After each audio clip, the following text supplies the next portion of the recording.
ABN agenda AP team ప్రస్తుతం తూర్పు గోదావరి జిల్లా రాజమండ్రిలో ఉన్నటువంటి ఆదికవి నన్నయ యూనివర్సిటీకి చేరుకుంది. ప్రస్తుతం మనతో పాటుగా ఉన్నటువంటి స్టూడెంట్స్ అందరూ ఫస్ట్ టైం ఓటర్స్. వాళ్ళ దృష్టిలో పాలిటిక్స్ అంటే ఏంటి, రాబోతున్నటువంటి ఎన్నికల్ని వాళ్ళు ఎలా చూస్తున్నారు. మీరు ఇక్కడ నుంచి కాలేజ్లో ఒక పట్టా తీసుకొని, డిగ్రీ పట్టా తీసుకొని గేట్ బయటకు వెళ్ళిన తర్వాత ఫ్యూచర్ అనేది ఎలా ఉంటే బాగుంటుందని మీరు అనుకుంటున్నారు? యూనివర్సిటీలో స్టూడెంట్స్కి స్కిల్స్తో పాటు జాబ్ అన్నది కూడా చాలా ఇంపార్టెంట్ అండి. ఇప్పుడు వచ్చే గవర్నమెంట్ ఏదైనా సరే మాకు ఎంప్లాయ్మెంట్ని డెవలప్ చేయాలి. అలాంటి గవర్నమెంట్ అయితే మేము ఎక్కువ సపోర్ట్ చేస్తాం.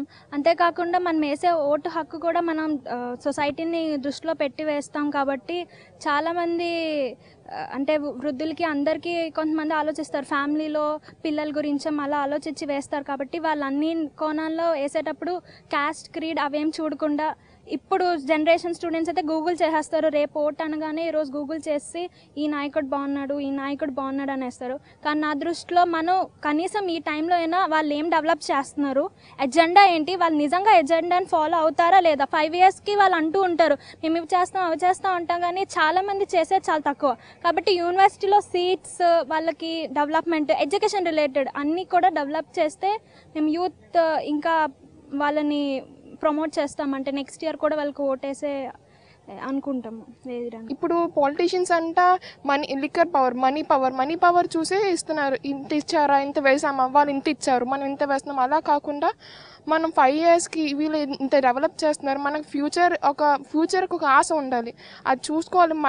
మన గురించే కాకుండా మన వెనకాల ఉన్న మన భవిష్యత్తు వాళ్ళ కోసం కూడా వాళ్ళు ఏం చేస్తున్నారు అవన్నీ చూసుకొని మనం ఓటు వేయాలి. స్టేట్ డివైడ్ అయిన తర్వాత అభివృద్ధి ఎలా ఉందని మీరు అనుకుంటున్నారు? మీరు కోరుకున్నటువంటి మార్పు ఏదైనా వచ్చిందా? తెలంగాణ స్టేట్ డివైడ్ అయిపోయింది, ఇప్పుడు ఏపీ స్టేట్ అనేది అభివృద్ధిలో ఎలా ఉందని మీరు అనుకుంటున్నారు? ఏపీ స్టేట్ డివైడ్ అవ్వడం మనకి అడ్వాంటేజ్ అవ్వచ్చు, డిసడ్వాంటేజ్ అవ్వచ్చు మ్యామ్. కాకపోతే అడ్వాంటేజ్ కింద మనం తీసుకొని దాన్ని ఛాలెంజ్గా చేసేటప్పుడు మనం ఫర్దర్గా మన చేతిలో ఉన్న ఓటు హక్కుని యూజ్ చేసుకొని కరెక్ట్గా నాయకుడిని ఎన్నుకోగలిగితేనే మనం నెక్స్ట్ ఈ 5 years మనం ఇంకా కొంచెం డెవలప్ అవ్వగలం. ఎవరైతే వాళ్ళు మేనిఫెస్టో రిలీజ్ చేసిన తర్వాత అవి ఎంతవరకు నెరవేర్చారో చూసుకొని దాని ప్రకారంగా మనం చూసుకొని దాన్ని బట్టి ఓట్ చేస్తే మనం డెఫినెట్గా మంచి లీడర్ని మనం సెలెక్ట్ చేసుకోవచ్చు. అలాగే ఏపీకి మనకు కావాల్సిన డెవలప్మెంట్ని మనం డెఫినెట్గా తెచ్చుకోవచ్చు మ్యామ్. ఇప్పుడు మీ అంతటా మీరు ఫస్ట్ టైం ఓటర్లుగా చాలా క్రూషియల్ రోల్ ప్లే చేయబోతున్నారు. మీ దగ్గరికి వాళ్ళు తీసుకొచ్చినటువంటి మేనిఫెస్టో కాకుండా మీకేం కావాలి, మీరేం కోరుకుంటున్నారని ఒకవేళ వాళ్ళు లీడర్స్ అడగదలుచుకుంటే మీరేం చెప్పదలుచుకున్నారు? ఎలాంటి అంశాలని వాళ్ళ ముందు పెడతారు? మేనిఫెస్టో అంటే ఎలాగుందండి, మేనిఫెస్టోలో ఉండాల్సిన కనీసం ఉండట్లేదు. మనకి రాజ్యాంగంలో విభాగం 4(a)లో ఆదేశిక సూత్రాలు ఉన్నాయి. ఎవరు ఏ మేనిఫెస్టో రూపొందించినా ఆదేశిక సూత్రాలు లోబడి రూపొందించాలి. ఎందుకంటే అవి చట్టబద్ధంగా మనం అమలు చేయలేనివి. అవి వాటి యొక్క అమలు చూసే ప్రజలు వాళ్ళకి ఓటు వేస్తారు, ఆదేశిక సూత్రాలు అనేవి. కానీ ఇప్పుడు వస్తున్న మేనిఫెస్టోలో కనీస ఆదేశిక సూత్రాల యొక్క ప్రస్తావన ఉండట్లేదు. అసలు ఆదేశిక సూత్రాలు ఏమున్నాయి, అసలు రాజ్యాంగం అంటే ఏమో సగం మంది నాయకులకు తెలియదు, అన్ఎడ్యుకేటెడ్ నాయకులు. ఇప్పుడు ఇంకోటి ఏంటంటే, ఇప్పుడు కుల మత ప్రాతిపదిక మీద విభజించారు. దేనికండి కుల మత ప్రాతిపదికలో నాకు తెలియకడుతున్నా. అప్పుడెప్పుడో బ్రిటిష్ వారు మనల్ని విభజించి పాలించాలని దీనికి తీసుకొచ్చింది. ఇప్పుడు లార్డ్ మింటో మార్లే సంస్కరణలు, మాంటింగ్ చెమ్స్ఫర్డ్ సంస్కరణల ద్వారా ఈ కుల మత ప్రాతిపదిక మీద విభజించి మనల్ని ఏదో పరిపాలించారు. రిజర్వేషన్ కేటాయించడం ఇవన్నీ ఎందుకండి? ఇప్పుడు దానివల్ల ఏమవుతుందంటే, ఒక నైపుణ్యం గల వ్యక్తి నుంచి వలసపోతున్నాడు, నైపుణ్యం లేని వ్యక్తి నుంచి అధికార స్థానంలో కూర్చుంటున్నాడు. నైపుణ్యం లేని వ్యక్తి అధికార స్థానంలో కూర్చుంటే వాడి చేతికి అధికారం ఇస్తే ఆ యొక్క ప్రభుత్వం ఎలాగుంటుంది? యథా రాజా తదా ప్రజ అన్నారు. అధికార నైపుణ్యం లేకుండా ఉంటే ఇంకా ప్రజలు ఎలాగుంటారండి? వాళ్ళ అవేర్నెస్ ఎలా వస్తుంది? కనీసం రాజకీయ నాయకులు కనీస విద్యార్హత లేదు. ఒక IAS సెలెక్ట్ చేయాలంటే భారతదేశంలో అత్యున్నత పదవి IAS. దానికి ఎన్నో టెస్టులు, ఎన్నో పరీక్షలు, ఎంతో కష్టపడితే కానీ ఇది కాదు. అలాంటి ఒక IAS ఒక చదువురని ఎమ్మెల్యే కింద బానిసగా పనిచేసి వాళ్ళకి సమాధానం చెప్పాల్సి వస్తుంది. అదే ఎమ్మెల్యేకి ఒక డిగ్రీ అర్హత పెట్టండి, వాళ్ళకి తెలియదా? ఒక విద్యాశాఖకు తెలుగు వాళ్ళకి విద్యాశాఖ మంత్రి ఇస్తారు. ఒక నీటిపారుదల అంటే అసలు ఏ ప్రాజెక్టులు ఉన్నాయి, అసలు ఎన్ని ప్రాజెక్టులు వచ్చాయి, ఎన్ని పెద్ద ప్రాజెక్టులు వచ్చాయి, ఎన్ని మధ్య ప్రాజెక్టులు వచ్చాయి, చిన్న ప్రాజెక్టులు ఎన్ని వచ్చాయి, అసలు తెలియని వాడికి నీటిపారుదల శాఖ ఇస్తున్నారు. అలాంటి వాడి నీటిపారుదల శాఖ గురించి ఏం చెప్పగలడు? వృద్ధాప్య పెన్షన్ ఒక 1000 రూపాయలు పెంచారు, వికలాంగ పెన్షన్ ఒక 1000 రూపాయలు పెంచారు, ఇంకా ఏ పెన్షన్ నుంచి ఒక 1000 రూపాయలు పెంచారు, నిరుద్యోగ భృతి పెంచారు. వీటిలన్నీ పెంచే బదులు ఆ డబ్బులు పెట్టి కొన్ని లక్షల మందికి మీరు పెన్షన్లు ఇచ్చే బదులు కొన్ని వేల మందికి మీరు ఉద్యోగాలు ఇస్తే సంస్థ నిలబడుతుంది, కుటుంబాలు నిలబడతాయి, జీడిపి పెరుగుతుంది. అధికారంలో ఉన్న పార్టీలో ఎవరైనా కానీ నాయకులు ఆలోచించవలసింది ఏంటంటే యువతరానికి పార్టీ సీట్లు ఇస్తే ఎలా ఉంటుంది అనేది జరిగితే మాత్రం అప్పుడు కంపల్సరీగా ఈ యువతరం ఒక నిరూపిస్తారు. థ్యాంక్ యూ సో మచ్ అండి. మేము యువతరానికి ప్రతీకలం, భవిష్యత్తుకి ప్రతినిధులం. అయితే మా వాయిస్ను కూడా రాజకీయ పార్టీలు, నేతలు తీసుకోవాల్సినటువంటి అవసరం ఉంది. వాళ్ళు తీసుకొచ్చినటువంటి వరాలు, వాగ్దానాలు, మేనిఫెస్టోల్ని మా నెత్తిన రుద్దడం కాకుండా అసలు మేమేం కోరుకుంటున్నాము, భవిష్యత్ అంటే మా దృష్టిలో ఏంటి అనేది ఒక అంచనా వేసి మా దగ్గరికి ఈసారి లీడర్స్ మా ఎజెండాతో ఎన్నికల్లోకి వెళ్తే బాగుంటుందంటున్నారు ఇక్కడ ఉన్నటువంటి యూనివర్సిటీ విద్యార్థులు.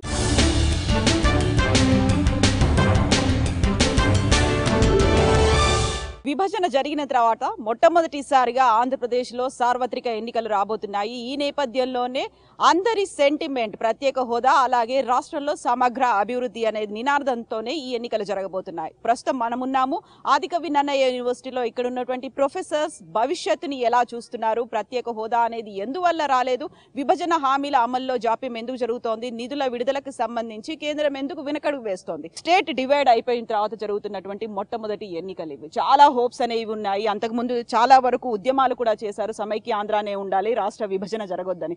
రాష్ట్ర విభజన అయిపోయింది, 5 ఏళ్లు గడిచిపోయాయి. సో ఇప్పటికీ ఆ విభజన హామీల అమలు అనేది ఎందుకు జరగలేదని మీరు అనుకుంటున్నారు? వాస్తవానికి బైఫర్కేషన్ జరుగుతున్నప్పుడు మన స్టేట్లో ఒక గవర్నమెంట్ ఉండేది, సెంట్రల్ గవర్నమెంట్లో ఒక గవర్నమెంట్ ఉండేది. విభజన హామీలు ఇచ్చింది ఒకరు, విభజన హామీలు తీసుకున్నది మరొకరు.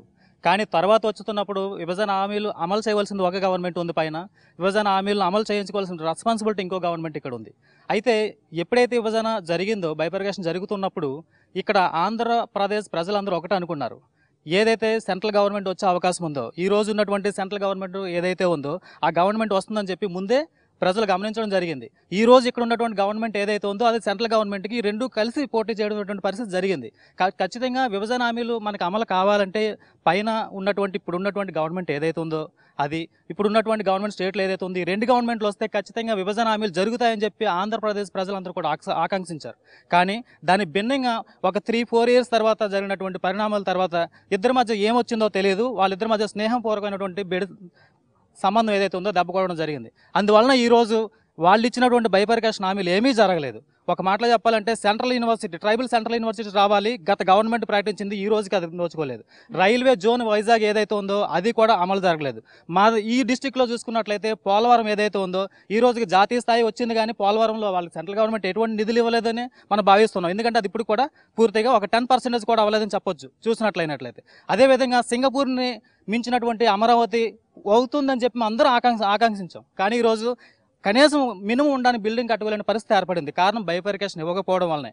ఖచ్చితంగా నెక్స్ట్ వచ్చే గవర్నమెంట్ ఏదైతే ఉందో బైఫర్కేషన్ హామీలు అమలు చేస్తుందని ఎవరైతే భావిస్తారో ఖచ్చితంగా అటువంటి గవర్నమెంటే వస్తుంది, అటువంటి గవర్నమెంట్ రావాలని చెప్పి అందరం కోరుకుంటూ ఉన్నాం.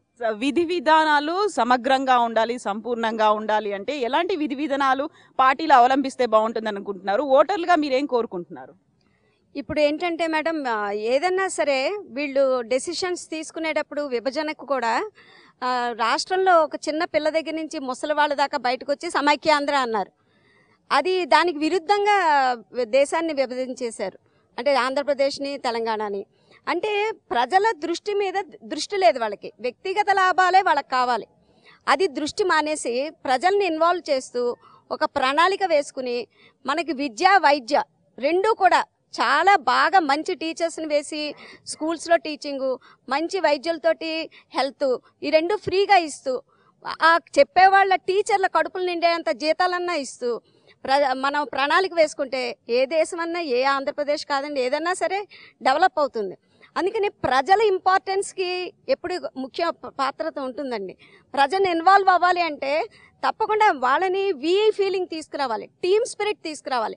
ప్రజల్ని గ్రూపుల కింద విభజించి విద్యను ఎలా డెవలప్ చేయాలి, వైద్యాన్ని ఎలా డెవలప్ చేయాలి, వ్యవసాయాన్ని ఎలా డెవలప్ చేయాలి, దాంట్లోని ఎక్స్పర్ట్స్ తోటి మనం ఒక బ్రెయిన్ స్ట్రోమింగ్ జరిపించి ప్రతి స్టేట్కి ఒక, ఇప్పుడు ఈస్ట్ వెస్ట్ గోదావరి ఉంది, Nannaya university, it should lead the 2 districts.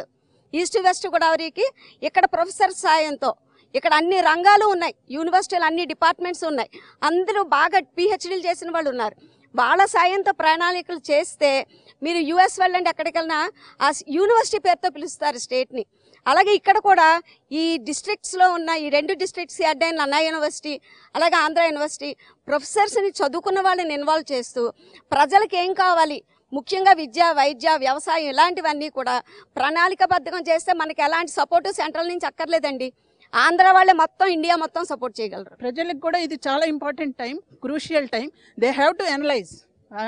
గుడ్డిగా మా పేరెంట్స్ కాంగ్రెస్ కేసారు లేకపోతే గుడ్డిగా తెలుగుదేశం కేసారు అని కాకుండా స్టూడెంట్స్ కానీ ఇప్పుడు వచ్చే ఓటర్స్ న్యూగా ఓటర్స్ లిస్ట్లో ఉన్న వాళ్ళు కానీ they have to analyse themselves. A government మనకి మంచి చేస్తుంది అనేది. ప్రజలందరూ ఉన్న ఏదో ఆ టైంకి 5,000 10,000 ఇస్తారు, అవి తీసుకొని ఓటేసేద్దాం అని కాకుండా they have to analyze themselves, they have to think to whom we have to vote, and they have to put their vote correctly. Then only the good government will form. ఇప్పుడు రాష్ట్ర ప్రయోజనాలు ముఖ్యం, దేశ ప్రయోజనాలు ముఖ్యం. ఇప్పుడు అన్ని వ్యవస్థలు అనేవి నిర్వీర్యం అయిపోతున్నాయి. ఏ ఒక వ్యవస్థ సక్రమంగా పనిచేయట్లేదు. రావాల్సిన నిధుల విడుదలలో జాప్యం ఉంది, ఒక చిన్న చూపు, నిర్లక్ష్యం ఉంది. కాబట్టి దేశంలో ఒక నాయకత్వం అనేది మార్పు అవసరం. అందువల్లే ఒక జాతీయ స్థాయిలో ఒక ఫ్రంట్ ఏర్పాటు చేయడానికి ఆల్మోస్ట్ ఒక 20కు పైగా పార్టీలు అన్నిటితో కలిపి చంద్రబాబు నాయుడు ఒక ఫ్రంట్ని తీసుకొస్తున్నారు. జాతీయ స్థాయిలో ఒక నాయకత్వ మార్పు అవసరం ఉంది అనేది. మోదీ గవర్నమెంట్ కాకుండా ఇంకా వేరే గవర్నమెంట్ ఏదైనా వస్తే రాష్ట్రానికి లబ్ధి చేకూరుతుంది, రాష్ట్ర ప్రయోజనాలు నెరవేరుతాయని. సో జాతీయ స్థాయి రాజకీయాలని మీరు ఎలా చూస్తున్నారు? ఇప్పుడు ఎప్పుడు ఎన్నికలు జరిగినా ఓడేది ప్రజలు అనేది ఇప్పుడు జనరల్గా జరుగుతుంది. అసలు ఎన్నికలకు వెళ్లే ముందు అసలు ఎలక్షన్ మేనిఫెస్టో, ఎన్నికల వాగ్దానాల అమలుని చట్టబద్ధత చేయాలి. పార్టీస్ ప్రామిసెస్ చేస్తున్నాయి, వాటి అమలు చేయట్లేదు. ఒకవేళ పార్టీలు చాలా ఎక్కువ ఆశలు చూపిస్తున్నాయి ప్రజలకి, అవి ఎలా అమలు చేస్తారు, దానికి ఆధారాలు ఏంటి, మీ ఆదాయం ఎలా వస్తుంది అనేది ఫస్ట్ మనం ఎన్నికల వాగ్దానాల అమలుకు ఒక వ్యవస్థను ఏర్పాటు చేయాలి. ఒకవేళ దాన్ని వైలేట్ చేస్తే న్యాయస్థానాలు జోక్యం చేసుకునే విధంగా ఉండాలి. ఫస్ట్లోనే మేము ఇది చేస్తామనే హామీని తప్పనిసరిగా వాళ్ళకి క్లియర్గా మనం చూపించాలి. పక్కాగా సోర్స్ ఏంటి అది చూపించిన తర్వాత ఎలక్షన్ కమిషన్ ముందు పెట్టాలి. అది వైలేట్ చేస్తే దాని మీద యాక్షన్ తీసుకునే అవకాశం ఉండాలి. రెండోది ఏంటంటే సెంటర్ స్టేట్ రిలేషన్స్ ఎప్పుడు కూడా పేరెంట్ చిల్డ్రన్ రిలేషన్లో ఉండాలి. అంతేగాని వన్ సైడెడ్గా ఇష్టం వచ్చినట్టుగా సెంటర్ అలా బిహేవ్ చేయకూడదు. సెంటర్లో ప్రైమ్ మినిస్టర్ అయిన వ్యక్తి కొంచెం డిగ్నిటీని మెయింటైన్ చేయాలి. అంతా దేశమంతా మన పిల్లలు అన్ని రాష్ట్రాలు సమానం అనే భావన ఉండాలి. అంతేగాని నాయకులకే సంకుచితమైన ఆలోచనలు ఉంటే ఈ రాష్ట్రాలు ఎప్పుడు ఇలాగే సఫర్ అవుతూనే ఉంటాయి. అయితే ఇక్కడ మనకి ఆంధ్రప్రదేశ్ని నట్టను వదిలినట్టుగా వదిలేశారు. వదిలేసిన తర్వాత కొంతమంది ఏమన్నారు, ఎవరైనా పెడతారంటే ఆశ, 4 ఏళ్ళు కూడా తిరిగాం, చివరికి హ్యాండ్ ఇచ్చారు. ఇచ్చిన తర్వాత ఇప్పుడు ఉన్న షార్ట్ టైంలోనే మళ్ళీ మనం ఆల్టర్నేటివ్ ఎత్తుకోవాల్సి వస్తుంది. ఇది అవసరం కూడా. ఎందుకు గ్రోయింగ్ స్టేట్ రావాలంటే క్యాపిటల్ ఇవ్వకుండా ఇప్పుడు కాంగ్రెస్ నాయకులు అందరూ మాట్లాడతారు. వీళ్ళందరూ అప్పుడు ఏమయ్యారు, హౌస్లో ఇచ్చిన హామీలు చాలా గవర్నమెంట్స్ అమలు చేస్తున్నాయి. ఇక్కడ వీళ్ళు ఎందుకు అమలు చేయరు, ఎందుకు అంత నెగ్లిజెన్సీ చూపిస్తారు, అది అర్థం కాదు. పాలకుల్లో కావచ్చు, పార్టీల్లో కేవలం పవర్ పాలిటిక్స్ మాత్రమే కాకుండా అధికారంలోకి రావడానికి రాజకీయాలని మాత్రం కాకుండా అభివృద్ధి కోసం రాజకీయాలు ఉపయోగపడాలి. ఇక్కడ చదువుకుంటున్నటువంటి యూనివర్సిటీ పిల్లలకి రేపొద్దున భవిష్యత్తు ఉండాలి, ఉద్యోగ ఉపాధి అవకాశాలు ఉండాలి. అందుకోసం సమగ్రమైనటువంటి కార్యాచరణ పార్టీలు ఆచరించాలి. అందుకోసం అభివృద్ధి అనేది మా ఎజెండాగా పార్టీల ముందుంచుతున్నాము. అభివృద్ధి అనే అంశంతోనే మేము ఓట్లేయబోతున్నామని చెప్తున్నారు ఇక్కడ ఉన్నటువంటి యూనివర్సిటీ ప్రొఫెసర్స్. తూర్పు ఏటో తీర్పు అటు అన్నది అన్ని పార్టీల నమ్మకం. తూర్పు గోదావరి జిల్లాలో మెజారిటీ స్థానాలు సాధించిన పార్టీయే అధికారం చేపడుతుందనే సెంటిమెంట్ ప్రతి ఒక్కరిలోనూ కనిపిస్తోంది. కాంటెంపరీ పాలిటిక్స్ మీద అవగాహన ఉన్న తూర్పు గోదావరి జిల్లా ఓటర్లు గుంభనంగా మాత్రం ఉన్నారు. అయితే తాము మాత్రం అభివృద్ధికి, అనుభవానికే ఓటేస్తామంటూ ఇండైరెక్ట్ గా చెప్తున్నారు. మరి ఫ్యూచర్ లో ఏం జరగబోతోంది, మరో జిల్లా ఓటర్లు ఏం కోరుకుంటున్నారు, ఎలాంటి ఎజెండాని పార్టీల ముందు ఉంచబోతున్నారు, మరో ఎపిసోడ్లో మరో జిల్లాతో మీ ముందుంటాం. అప్పటిదాకా చూస్తూనే ఉండండి ABN Andhrajyothi. We report, you decide.